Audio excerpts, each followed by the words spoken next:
Bienvenue dans ce second épisode de Berkeley casse les codes, une émission dans laquelle nous prenons un malin plaisir à mettre les membres de l'équipe Berkeley en difficulté. Aborder une espèce, un milieu qu'on ne maîtrise pas, ou mettre toutes les chances de son côté pour réussir son ouverture dans des conditions difficiles, telle est la mission proposée à chaque fois à un nouveau pêcheur, avec pour objectif de nous aider tous, débutants ou confirmés, à comprendre la manière dont on aborde une situation nouvelle et identifier les pièges à éviter. Alors, notre pêcheur arrivera-t-il à casser le code ?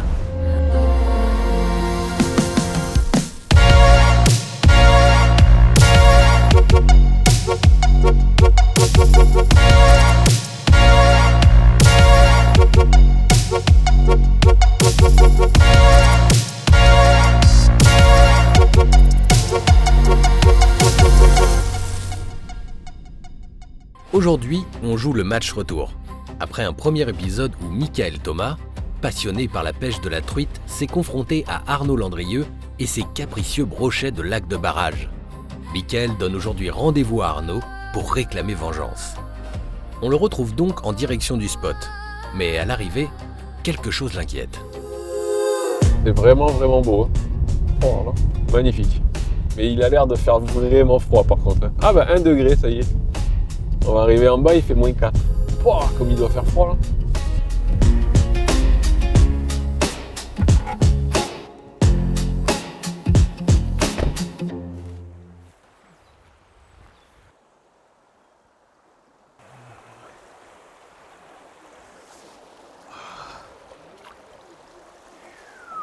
Oh.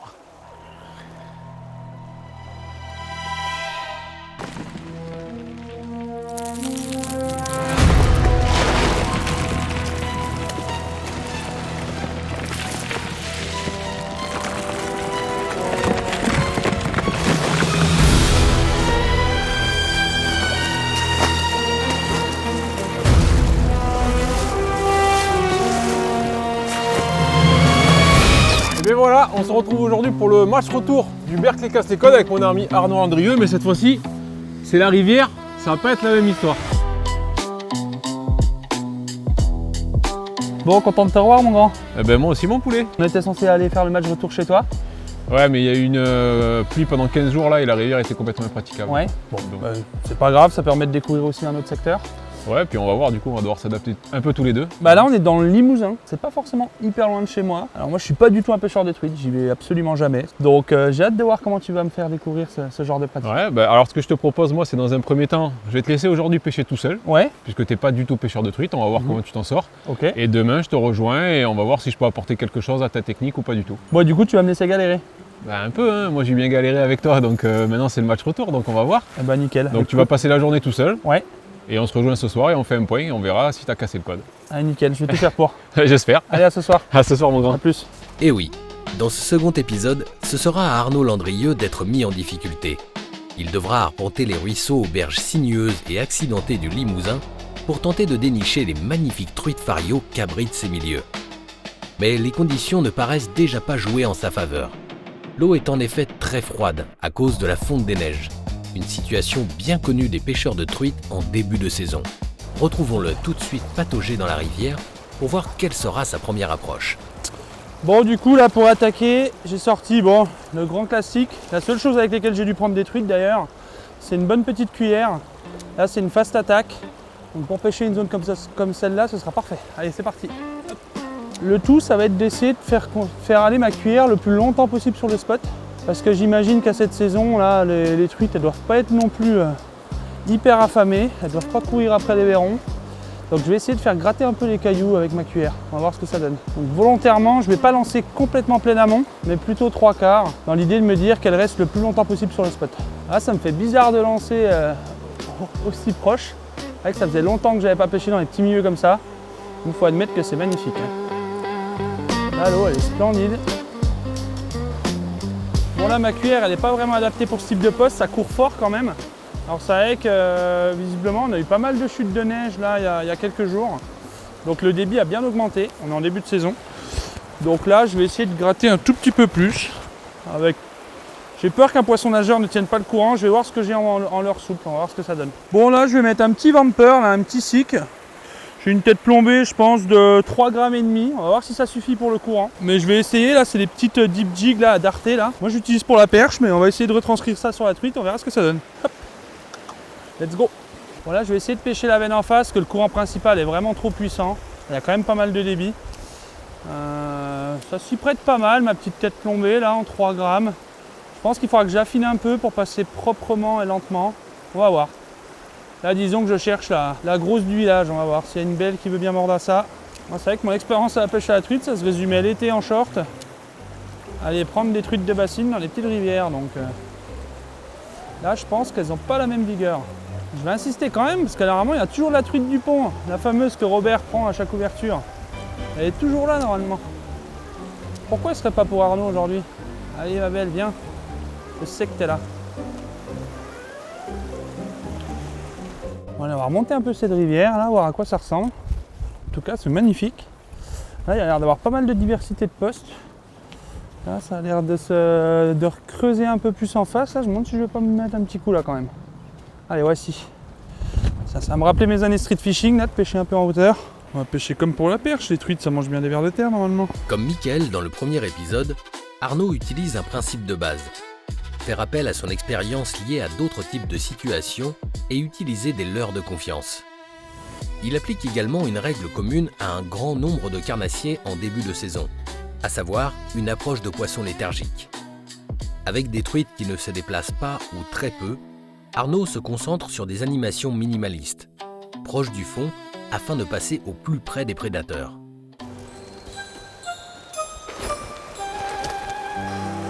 Oh, tiens. Oh.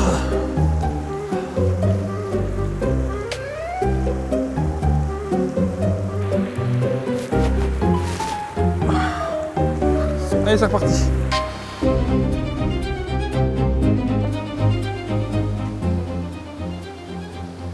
Ça me plaît ça. Ça va pas être facile à pêcher, mais ça me plaît ça. Un tout petit contre-courant en face là. Il y a encore de la neige, super. Allez.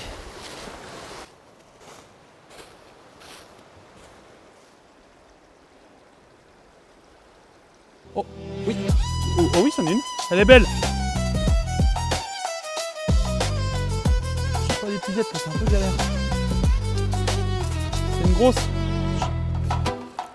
C'est pas évident de tenir, c'est un enfer. Ah putain, les puzettes quoi. Un magnifique poisson de la rivière. Alors les robes typiques d'ici visiblement, avec ce petit bleu là et cette petite nageoire blanche en dessous, c'est un très beau poisson. En termes de longueur, je pense que ça fait bien 30, pas loin de 35 cm, même peut-être plus, qu'elle est quand même assez longue.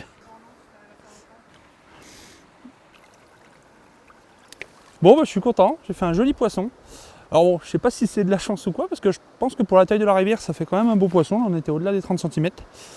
Et c'est ma petite croc là orange qui lui a plu visiblement, que j'utilise pas mal en drop sur les perches habituellement. Et c'est pour ça que ça m'a parlé, donc j'ai pêché avec ce que j'ai l'habitude de faire. Après de là à dire j'ai compris quelque chose, franchement je galère. Hein. Ça fait un petit moment là que je crapahute un peu partout.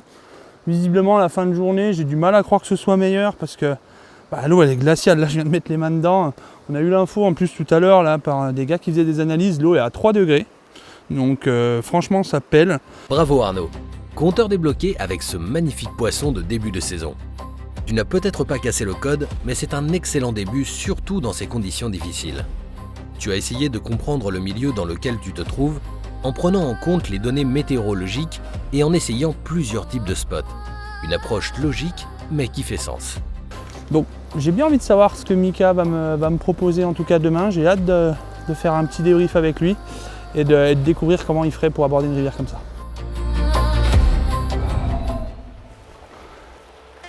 C'est maintenant l'heure de retrouver Mika pour la seconde journée.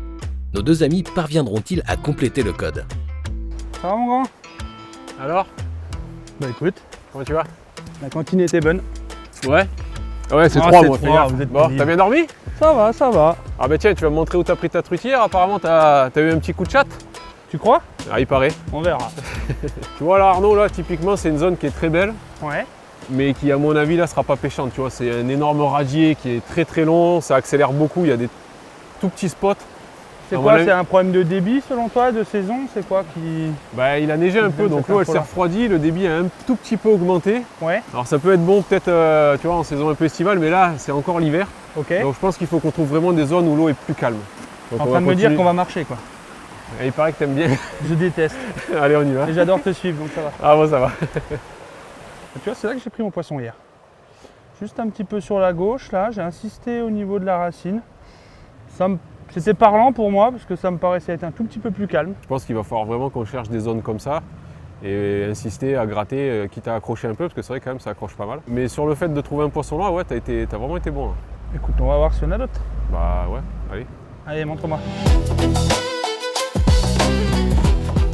Ah mais tu pêches vraiment au toc avec le fil dans la main et tout toi. Ouais. Je me sens mieux quoi. Ah vas-y, je te regarde, je te la refaire. Ah non, pêche, pêche. Non mais je regarde la rivière d'abord, moi j'observe. Tu sais, c'est une base de la pêche de la truite. Arnaud, Ouais. je vais peut-être te proposer un truc parce que tu sais, l'eau elle a l'air vraiment froide.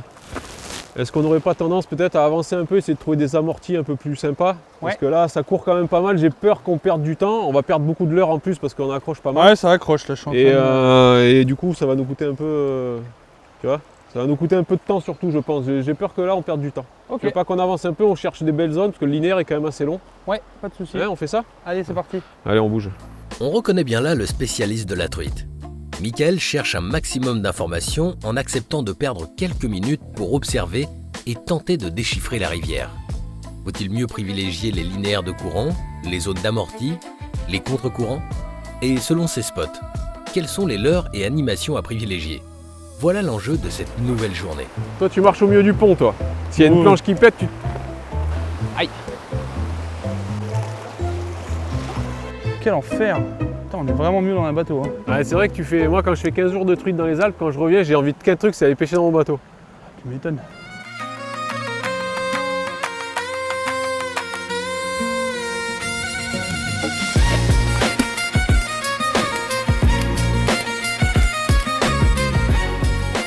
Merci pour le tuyau, Mika. Tiens, je viens de passer avec ton petit powerbait là. Et ça a matché tout de suite avec cette petite botte. Elle est trop belle.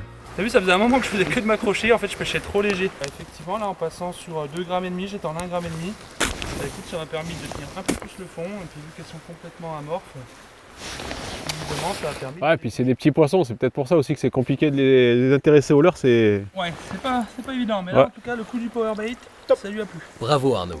Un changement de type et de zone payant. Et avec les conseils de Mika sur le choix des leurres et du grammage, un premier poisson débloqué assez rapidement. Un poisson de petite taille certes, mais qui donne malgré tout quelques infos supplémentaires à nos deux compères. Tu vois là, ça ressemble encore un peu à un spot qui peut être sympa. Tu vois, tu as un courant de retour, tu as vraiment un gros amorti. On va bien se peigner ça, quitte à faire tourner un peu les leurres, les coloris, parce que là, à mon avis, il faut quand même bien farfouiller. Tu vois, vraiment ce trou est magnifique. Allez, on va attaquer. Hop! Oh, petit poisson! Oh yes!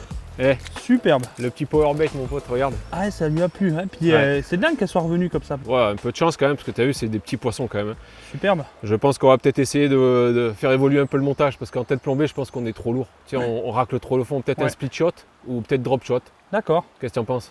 Ah bah ça, j'ai jamais fait, donc je suis curieux. Ouais, Magnifique super. mec. Bien. Bon, c'est pas. Bien joué. Bah, c'est très bien. C'est des Ouais, poissons d'ici, hein. on va dire que c'est une pêche difficile, on va se contenter de ça pour l'instant, mais il faut faire évoluer quoi. C'est bien.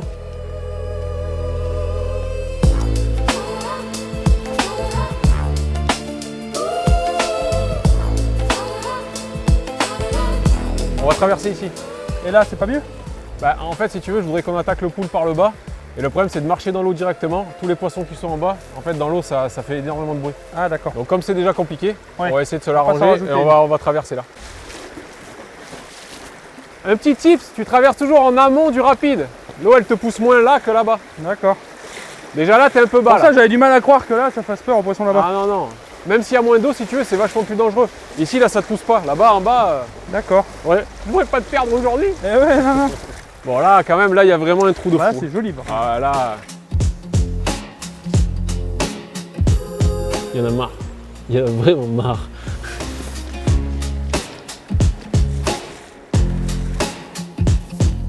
la pêche est très compliquée, on n'a pas beaucoup de chance, mais petit coup de bol, je suis tombé sur Julien au bord de l'eau, donc c'est le guide local, une pointure. C'est toujours aussi compliqué chez toi la pêche?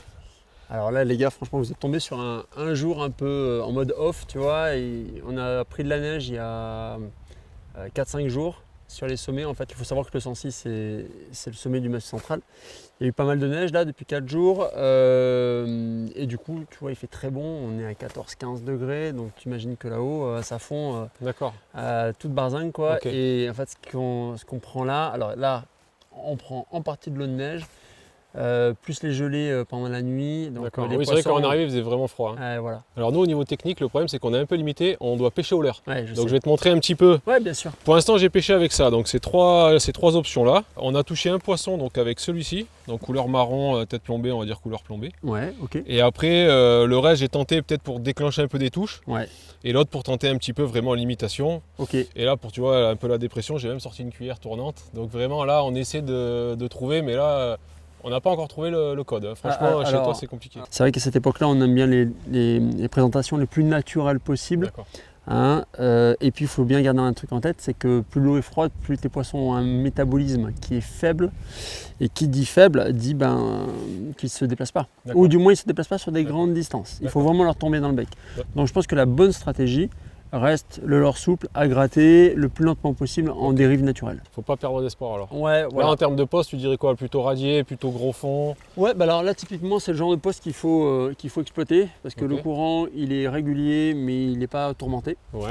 Il n'est pas trop rapide, les poissons peuvent se caler. Au fond on a de la structure donc il y a toujours des pressions pour éviter que les poissons partent dépensent trop d'énergie. Non, c'est le bon type. Après, tu sais, il y a un proverbe en pêche en rivière, on dit qu'il faut pêcher le calme du blanc et le blanc du calme. Okay. Tu sais, c'est-à-dire qu'en fait, on va pêcher les zones les plus calmes dans les courants rapides et les zones les plus rapides dans les zones calmes. Les changements, quoi. Voilà, donc, ça tient à peu près toute la saison. D'accord. Maintenant, le facteur chance doit être avec vous. Bah écoute, je vais te remercier. On va peut-être se recroiser et on va plaisir. insister, puis on va vraiment essayer on va continuer, puisque apparemment ça peut quand même briller. Gratter. Allez, on va faire ça. Je te remercie vraiment. Merci à Julien pour ses précieux conseils. S'appuyer sur des pêcheurs locaux expérimentés est un vrai gain de temps et permet de confronter ses propres observations aux riches expériences des habitués. Ainsi, on comprend que nos deux pêcheurs sont sur la bonne piste en essayant de choisir des zones plus calmes qu'ils ciblent avec des petits leurres souples sur une pêche lente à gratter. Alors, malgré cette pêche difficile, nos deux compères ont-ils cassé le code?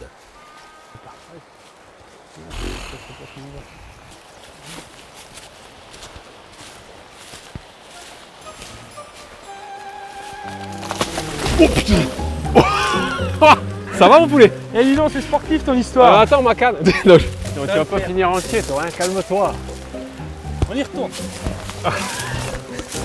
C'est naze. Je vais peut-être attendre un peu qu'il passe parce qu'il est un peu dangereux. Vas-y, avance, prends de l'avance.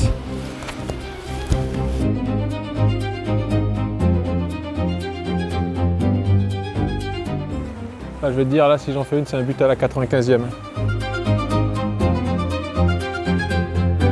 Ça fait un moment là qu'on a repris la pêche cet après-midi avec Arnaud et malheureusement, l'activité, le coup de midi, il est bien passé. On commence à perdre beaucoup de matériel parce qu'on essaie de pêcher un petit peu plus près du fond pour essayer de déclencher les poissons, c'est très compliqué. Bon, petit changement là sur le plan technique, notamment au niveau du matériel. Alors je me suis permis pendant la pause de midi là, et surtout suite au conseil de Julien, le guide local, de changer de canne à pêche. J'ai pioché un petit coup là dans le fagot de Mika. C'est vrai que celle-ci elle m'a tapé un peu dans l'œil. Elle est toute légère, toute fine. C'est une action plutôt douce. C'est pas du tout les actions que j'ai l'habitude d'utiliser parce que sur le carnassier j'y vois pas forcément d'intérêt. Par contre sur la truite je suis convaincu que ça peut faire quelque chose, que là je pêche hyper léger. Je dois être plombé en 2 grammes parce qu'on on s'est rendu compte qu'il fallait vraiment gratter très proche du fond et très lentement. Et la petite régularité de cette canne là me permet de propulser avec précision et je pense de mieux percevoir les touches. Donc on va voir ce que ça va donner dans l'après-midi, mais en tout cas la petite, c'est une haillon, je ne connaissais pas. C'est super agréable à utiliser, c'est très léger et ça a l'air assez tactile, donc on va voir ce que ça donne. En effet, et c'est très bien de le préciser, au-delà du choix des leurres, le combo que l'on utilise est fondamental. Il permet d'être plus à l'aise, en cohérence avec le milieu, les poissons et la technique que l'on choisit. Inévitablement, notre technique s'affinera. ce qui est d'autant plus important pour les pêches difficiles de début de saison ou dans les milieux pressurisés. Elle est jolie. C'est un joli poisson.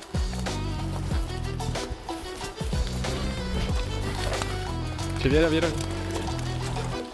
Ah, bien Yes, ça. Encore. J'étais en train de dire, j'ai pas à déplorer de toujours raté. Eh ben écoute, ça fait plaisir. Bon, je peux te remercier en tout cas pour le pattern là avec le petit powerbait. Je connaissais pas du tout. Bah, tu sais, en fait, c'est des leurres qui sont gavés d'attractants, mais dans la gomme. Du D'accord. coup, en fait, le fait que tu sois passé peut-être plusieurs fois, tu vois, elle a peut-être senti une effluve d'attractant. Ok. Parce que ça fait combien de lancers que tu fais là? Ah ben j'ai fait au moins 10 passages. Tiens, d'ailleurs, je vais la remettre un tu petit vois, peu donc la descendre. 10 passages et ça tape au 10e, c'est que vraiment l'attractant il a dû y jouer, tu vois, donc faut pas avoir peur d'insister. Ah, puis l'eau elle est glaciale. Ah, l'eau elle ça, est glacée, ouais, non, il doit être vraiment puissant quoi. Bon bah génial. Et c'est ainsi que se referme ce deuxième épisode de Berkeley casse les codes.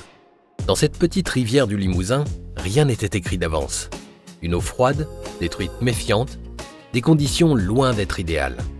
Alors nos pêcheurs ont observé, se sont ajustés et peu à peu, le code s'est dévoilé.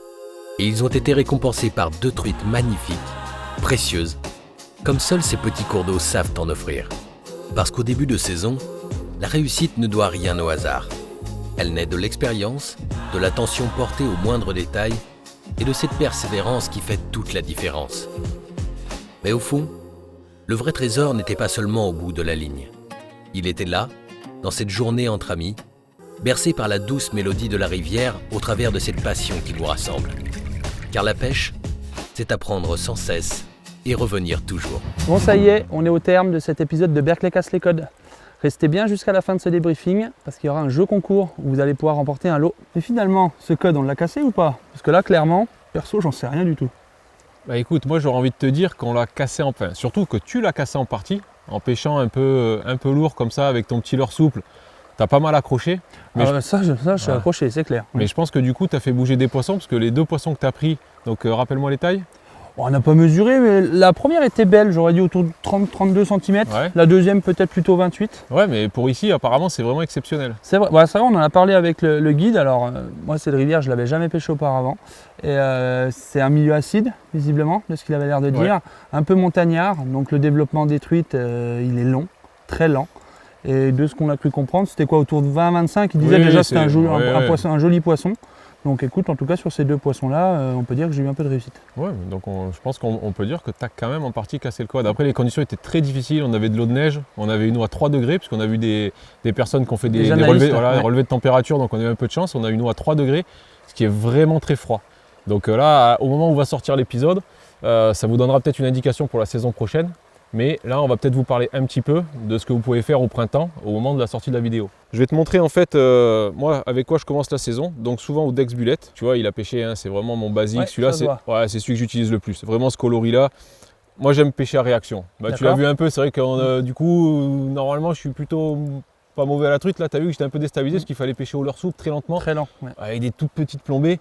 Moi, j'avoue que ça m'a rappelé la pêche du cendre, ou c'est peut-être ça qui a fait que j'étais un peu à l'aise, parce que pour moi c'était une pêche de perche. Ouais, exactement. Donc du coup, moi je suis plutôt pêche OPN, donc j'attaque souvent avec ça. Ensuite, si je vois que c'est un peu compliqué, j'ai pas de suivi, j'ai pas d'attaque, tu vois, je sens que c'est un petit peu trop bruyant, je vais mettre pareil, donc Dex Bullet, mais en 6,5. Ok. Donc ça c'est la gamme TSR, hein, c'est une gamme qui est en fait avec des plombées de tungstène. D'accord. Donc ils sont bien lourds, ça se lance bien. C'est hyper dense. Voilà, c'est super dense, ça se lance bien, ça chaloupe bien, tu vois, celui-là il est un poil plus renflé. Et je me permets, quand je vois là, tu vois, celui-là il est vachement fin sur le dessus, et celui-ci beaucoup plus épais. Ouais, c'est en fait ils vont avoir vraiment 2 nages différentes, tu vois, ça va être beaucoup plus serré, c'est-à-dire vraiment des tirés, et quand tu vas le relâcher, il va redescendre un petit peu. Il va couler plus vite, ouais, j'imagine. Exactement. Et celui-ci en fait, il est beaucoup plus chaloupant, tu vois, tac, ça va être vraiment des petits coups de canne, et il va moins redescendre sur le cul. Donc en gros la grosse taille plein courant, et ça peut-être plus dans les radiers, les fins de ce qu'on a vu, c'est ça? Exactement. Cette pêche open, ça doit être un peu plus actif que ce qu'on a fait là. Parce que là, il fallait gratter clairement, j'avais l'impression de pêcher des cendres avec des touches encore moins franches. Donc, c'était un peu tristouné quand même. C'était compliqué, on va pas se mentir, si tu invites un ami pêcher la truite comme ça, tu perds un ami. Ça tombe bien, tu l'étais pas. Ça y est, c'est la fin de ce Berkeley casse les codes. Alors chose promise, chose due. On va lancer ce petit jeu concours. Alors vous aurez une chose à faire, c'est mettre en commentaire sous la vidéo le nom de la canne que j'ai changée. Alors effectivement, j'ai troqué ma Fantasista de la matinée contre une canne que je t'ai piquée dans ton fagot. Ouais, tu penseras à me la rendre d'ailleurs. T'inquiète, ça sera fait. Il faudra noter en commentaire le nom exact de la canne et sans faute d'orthographe s'il vous plaît. Et le nom du gagnant sera connu lors de la diffusion du prochain Berkeley Casse les Codes. Bon Mika, merci beaucoup. Ah, mais merci à toi surtout. Ça m'a fait plaisir que tu me montres un peu cette pêche à la truite parce que moi j'aurais pas mis le cul au bord d'une rivière. Tu sais, moi tout ce qui est capot comme ça, au froid et tout, c'est vraiment ma Ça te passion. plaît? Ouais, c'est ma passion, tu m'appelles quand tu veux. Bon, allez, mais promis, je serai là. Bon, on va aller boire un coup. Allez, c'est parti. Allez, on se taille. On s'en va. Merci d'avoir suivi ce deuxième épisode de Berkeley Casse les Codes. Maintenant, à vous de quitter votre écran, d'aller au bord de l'eau et de casser le code.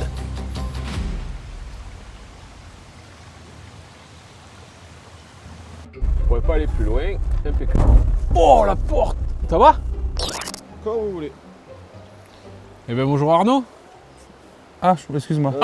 Bon, content de te revoir, mon grand. Eh ben moi aussi mon poulet. Qu'est-ce On m'appelle les lagueurs dans le métier. Non, en fait, j'ai eu une mission, je voulais pas vous le dire, mais je suis référenceur de bourgeons.